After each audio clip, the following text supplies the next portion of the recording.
I'm a researcher and development worker, working mostly on Central Asia and Southeast Asia, and recently more Africa and Latin America. And I'm based in Ireland and Tallinn, Estonia.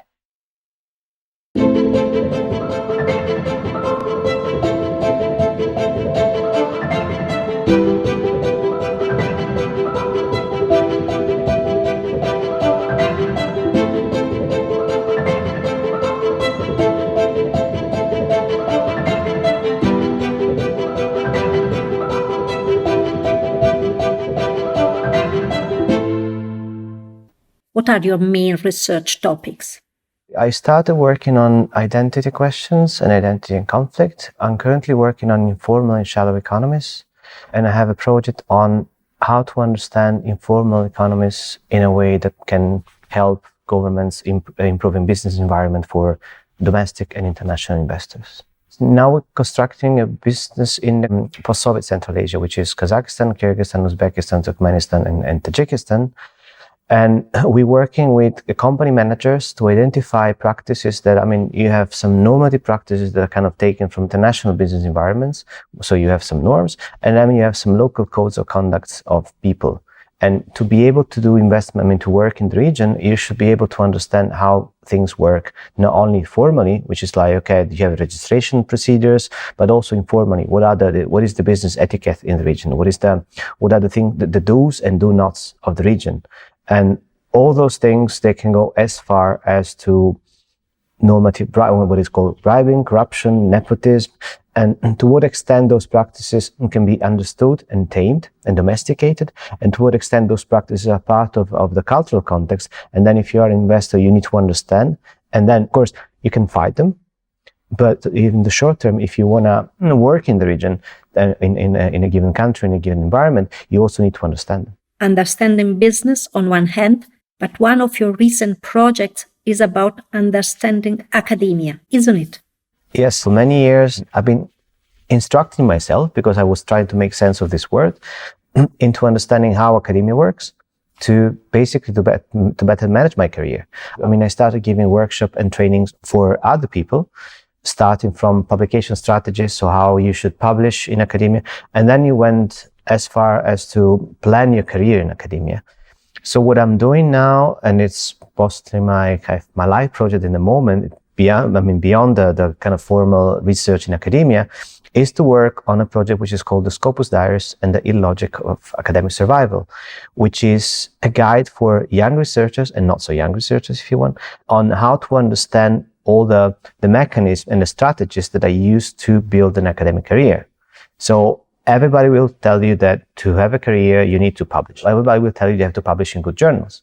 But the question is how to approach good journals and how identify good journals that are good for a certain environment, but not for another one. So depending on whether your career is based in Germany, in Nepal, or in China, you might have different standards, you might have different requirements. And depending on if your career is based in the social sciences or in the humanities or in the hard sciences, you might have completely different standards. But the point is, there are no really comprehensive instructions to explain, especially to kind of PhD students or people who are in the early postdocs, how this works.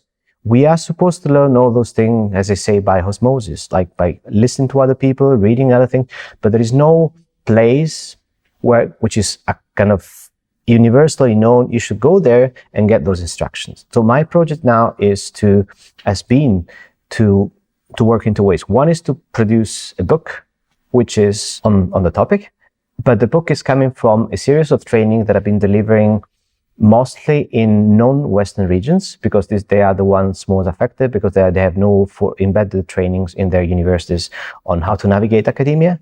And then, so I've been delivering this. I start with the first one was in Armenia, then I was doing it in India, I was doing it in Nepal last month, in a number of places where they ask me, or they ask themselves, how should I do those things? How can I find money for conferences if there is no money at the national level? Depending on the country, we kind of work on a strategy on different ways of looking for money, from crowdfunding into kind of going into international foundations and asking for money, explaining that you have no money, or working with foreign colleagues where there are more research funds available. And then by identifying those colleagues and common interests, you can actually gain access if in your country it's already difficult to gain access.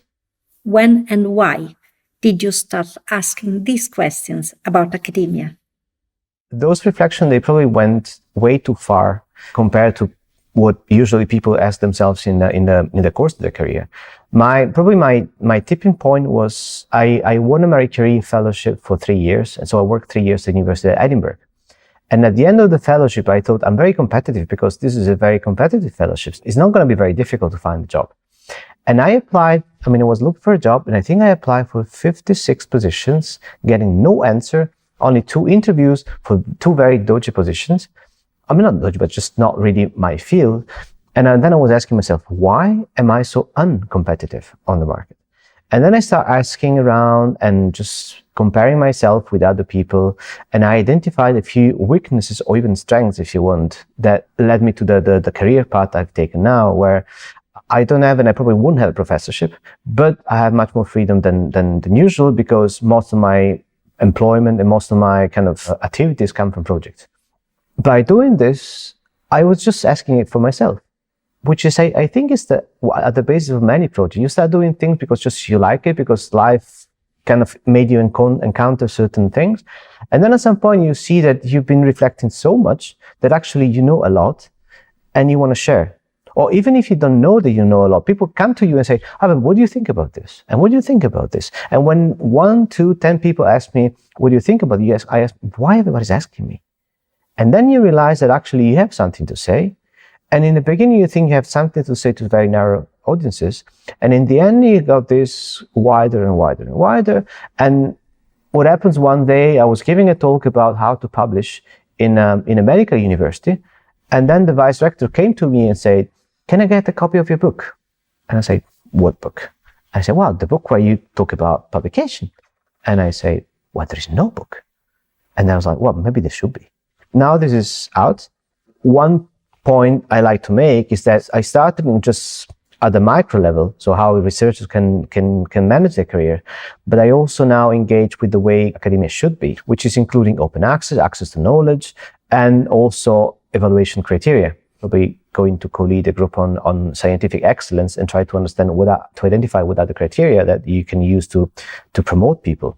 Because the question is, we have metrics, we have impact factors, but are those things sufficient? Are those things kind of useful when it comes to measuring something which is not usually measured, which is reputation in academia? Reputation doesn't come from your impact factor. If you have a very high impact factor, but your colleagues think very bad of you, you are not necessarily a good academic. But if you have even a low impact factor, but then everybody knows that you are the specialist for that very field, you are, to me, an established academic. So all this is coming from those kind of reflections. It's a way to acknowledge that now there are more and more academics, and there are so many that you need to measure, you need to classify, and the way they are classified, they usually classified by numbers, by metrics, and this is not necessarily what an academic environment will use to see if somebody is really influential or not. Are we seeing a democratization of knowledge? Universal access to education is a value in which we all believe. The question is, when you have an opportunity to involve in education, do you do it because you want to do it? Or you do it because you feel compelled to do it? Do you do it because you say, I really want to learn those things? Or you do it because now, without a degree, you won't go anywhere? And depending on the country, the entry port to the job market used to be a good school. When my father finished his school, his father sent it to a technical school because he said, whatever happens, if you cannot make it to a university, you will get a technical education and you will find a job anyway. Eventually, he entered university. But then at that stage, the entry point was, if you can do something well, fine. My grandfather emigrated to Brazil because he just finished agricultural school. He was 18, what now would be considered no qualification. He was very, very kind of in demand in Brazil.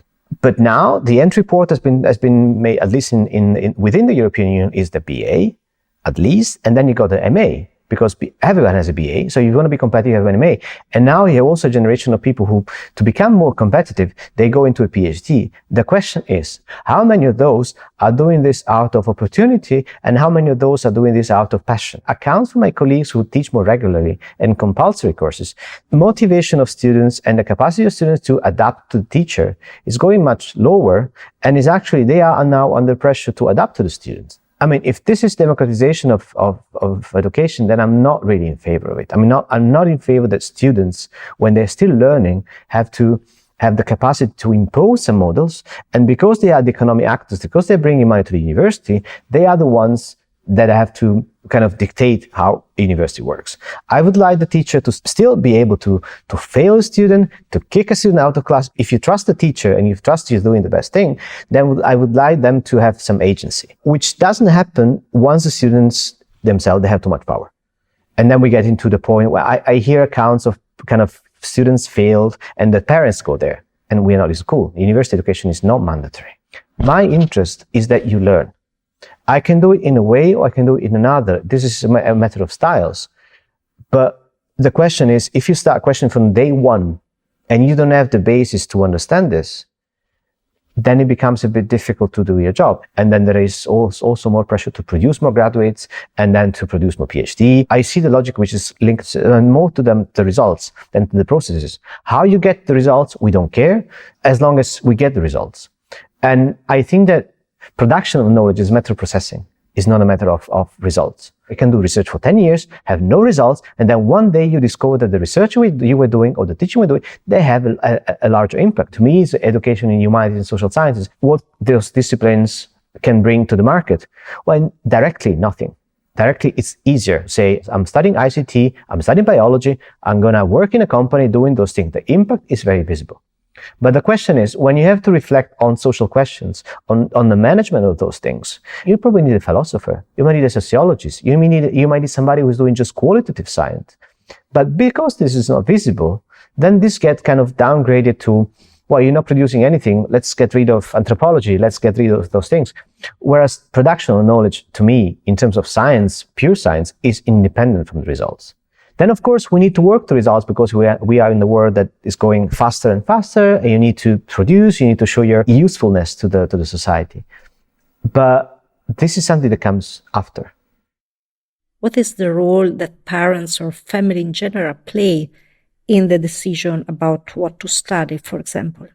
Functionalism in the attitude of parents is something normal. I mean, if I'm a parent, I want what I want for my children. I want the best future.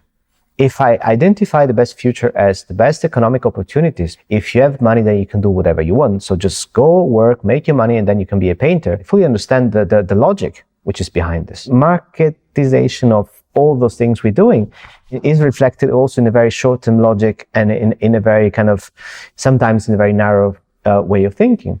The question is, to me, is really philosophical, because like, how much do you want individuals to be able and to be responsible for their choice? And then you have, on one hand, we live in a society that kind of praises individual choice, so you have to do what you want to do. On the other hand, we live in a society which paternalistically says, yeah, but you're too young to understand how it looks like. So we're going to explain to you. And where is the balance? I think it's a dilemma not just of students, it's a dilemma of the welfare state. To what extent you want people to be able to choose for themselves to smoke, to drink, to eat sugar, I mean, to take all those kind of drugs on or anti-healthy behaviors that they have the right to engage to.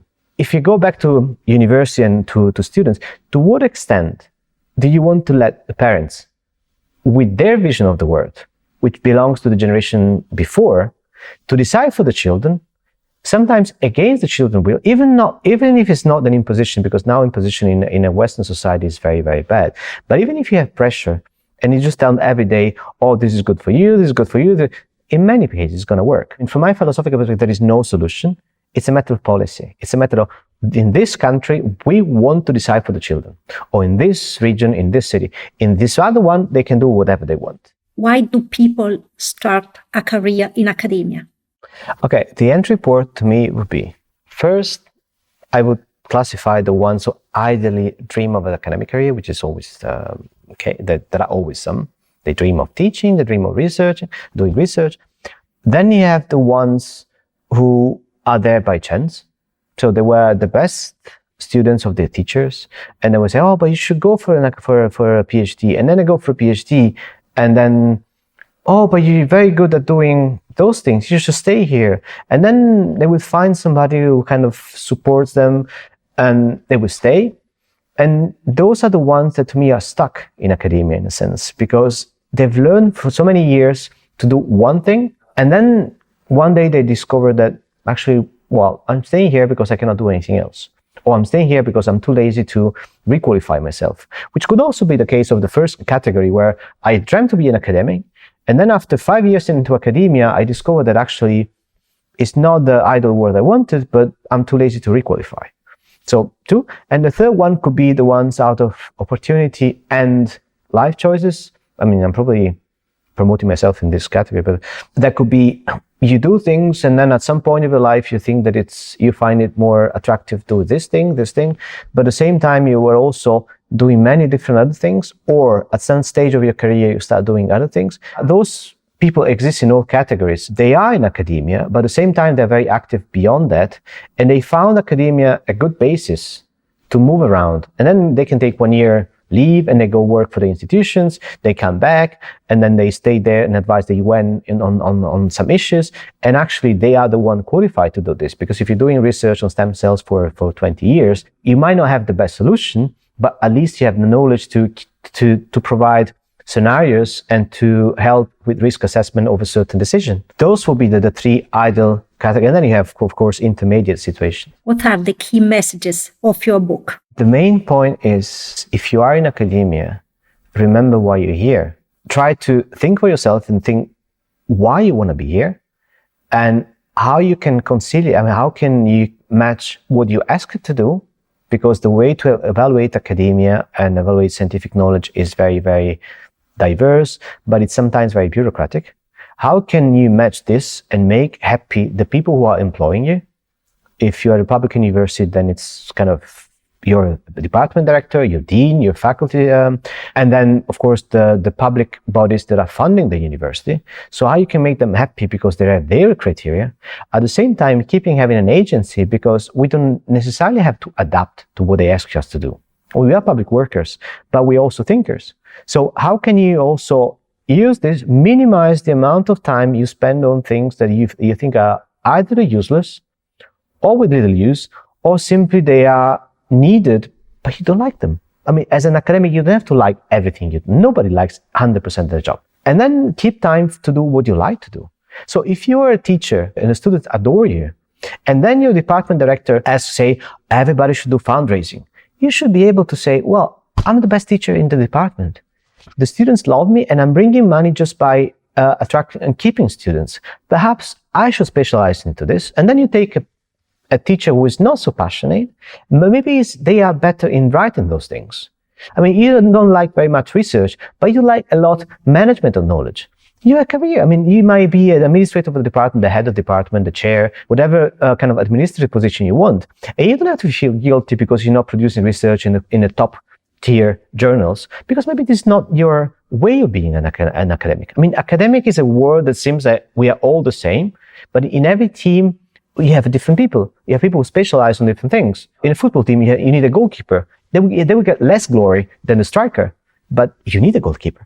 So you will need very diverse people in your team, and we should not just do those things and homogenize because we asked to do it.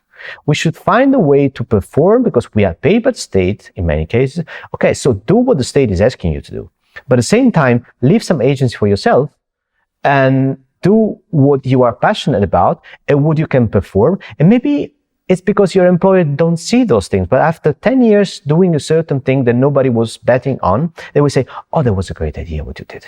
Because great ideas are never recognized in the beginning. In the beginning, it's like, oh, you're a fool, you're a visionary, you're a utopian, we don't need this. And one day you just break through and everybody will say, oh yeah, I knew that. I was betting on you. Just reappropriate yourself for your career. That's the message of the book. What kind of impact would you like to have? I would like to see that people benefit from my efforts of learning things, and I'm happy to share. I know that sometimes I'm a bit difficult to share with everyone. There are questions that irritate me, especially if there is something written and they ask the same question, I get very irritated. But for those who are really happy to engage in a dialogue and are happy to do their homework, which is what I do when I have to contact someone, I will be very happy to share and to see that very little changes, because I'm just one person in a world of several billion people. Little change can be achieved in some universities, in some countries, or even with some individuals. I remember one of the most gratifying experiences I had in my life. I delivered a training in Chinese Mongolia, and the atmosphere was absolutely great. And I could see how those people, after the training, they were taking directions that they would have taken before. So they took the course, some left to study abroad, some others started their own NGO. And this is a very little thing. Some people just found a job, they became anonymous, some NGO just closed down. But you could see that you were actually having an impact on those people's lives. And this is what I like to do. Do you have a dream? I have many. Well, the main one is just to be able to continue doing what I'm doing. What is life about, in your opinion? Life is about just being content with what you're doing, not even happy. I mean, happiness is an industry, because happiness is something that's like 5 seconds you feel happy, but it doesn't matter how much money you have, where you live, what you do. Happiness is just a spark. I mean, being content depends on the way to live your life in a kind of harmoniously, and just waking up every morning, first of all, not hating your job or not hating what you have to do, but also knowing that something nice is going to happen, but just having the harmony to be able to face all those phases in life and all those days, and the best ones and the worst ones, when you get wrong deception or where you get a joy. I mean, I think being content is what I prefer to being happy, because it's about achieving a balance and just being able to go on. If you would send a letter to your children about life, what would you write? Well, the first would be what I just said: don't look for happiness, because happiness will find you. Don't blame yourself too much. I mean, learn to forgive yourself. Be compassionate about yourself, because if you don't do it for yourself, you cannot do it for the others.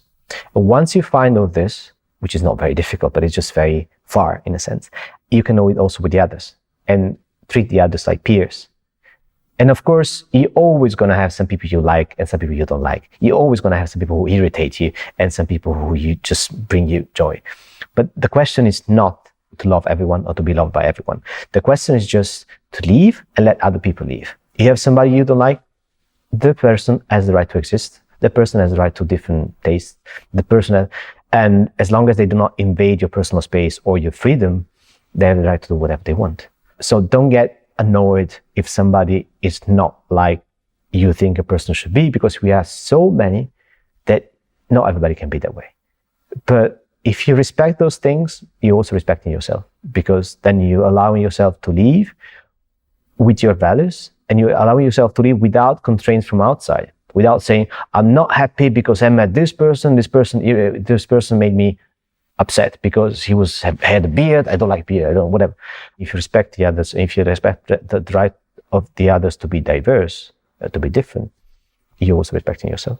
Thank you so much, Abel, for this conversation. Thank you.